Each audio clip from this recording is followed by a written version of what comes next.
Ouais, apprendre par cœur, c'est un truc de vieux. Puis on n'a plus besoin de mémoriser, on a Google maintenant. À ton avis, que pensent les meilleurs étudiants de tout cela? Ceux qui réussissent leurs examens et leurs concours? Reste avec moi pour le savoir.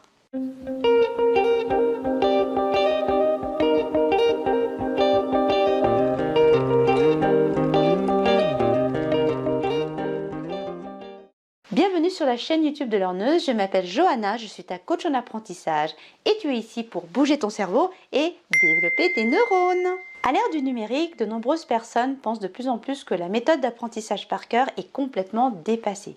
C'est vrai qu'aujourd'hui, pour faire des multiplications, on a la calculatrice, pour retrouver des dates historiques importantes, on a Google, et pour retrouver son itinéraire, on a le GPS. Et c'est vrai que d'un point de vue pédagogique et scolaire, c'est beaucoup plus intéressant de laisser les personnes travailler leur créativité plutôt que de leur faire apprendre par cœur pendant des heures des listes de noms, des listes de dates ou des listes de faits. Mais imaginez, un matin vous allez faire votre jogging, et mince, vous glissez et vous vous cassez une cheville.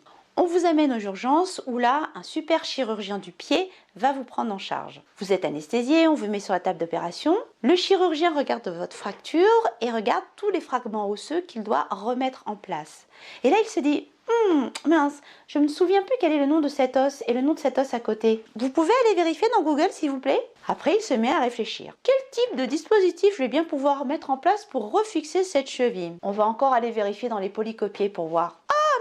Le patient est en train de perdre tout son sang. Qu'est-ce qu'on fait, les gars? C'était dans quel cours déjà, les hémorragies? Je pense que tu as compris. Tu n'as pas du tout envie d'être opéré par ce chirurgien-là qui n'a pas du tout appris ses cours, à moins que tu veuilles rester sur le billard. Normalement, un très bon chirurgien a dû apprendre par cœur un certain nombre de notions. L'anatomie, la physiologie, la biologie cellulaire.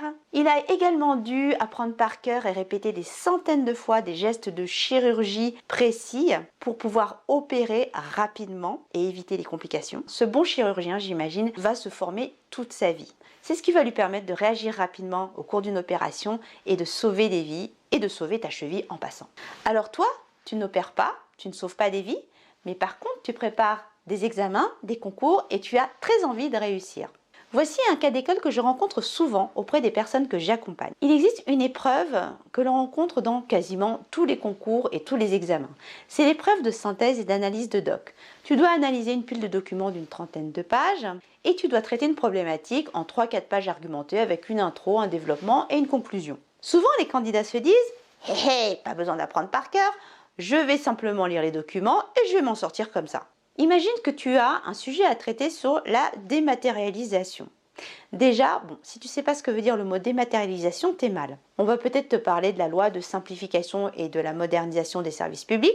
Tu ne sais pas ce que c'est, donc tu vas lire les documents pour savoir ce que c'est. On va te parler d'électronisme, on va parler d'e-administration. Pareil, tu ne maîtrises pas tous ces sujets-là. Donc toi, tu vas passer ton temps à lire attentivement tous les documents pour comprendre avant de pouvoir analyser, synthétiser et mettre en forme tes idées.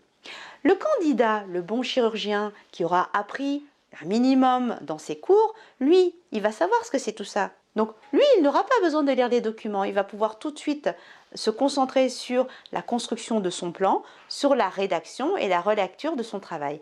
Il va finir beaucoup plus vite que toi et il sera certainement beaucoup plus percutant, beaucoup plus nuancé que toi qui aura passé la moitié de ton temps à essayer de déchiffrer les documents. Donc tu l'as compris. Apprendre par cœur, non, ce n'est pas dépassé.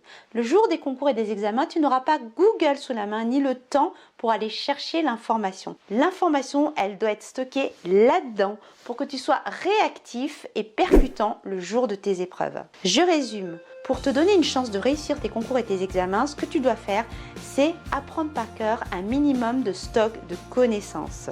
C'est un peu comme si tu devais construire une maison. Il faut que tu aies à portée de main les matériaux, les tuiles, le ciment, les briques, etc., etc. et pas à 300 km de là pour que tu puisses construire ta maison rapidement. La question est de savoir quel est le stock minimum de connaissances à avoir dans ton domaine pour être certain de réussir le jour des concours, sachant que tu as très peu de temps pour réviser et qu'il y a énormément d'informations à apprendre. Et c'est ce qu'ont compris les étudiants qui réussissent. Et ça, pour le savoir, tu peux déjà commencer par télécharger tes bonus sur le blog Learneuse.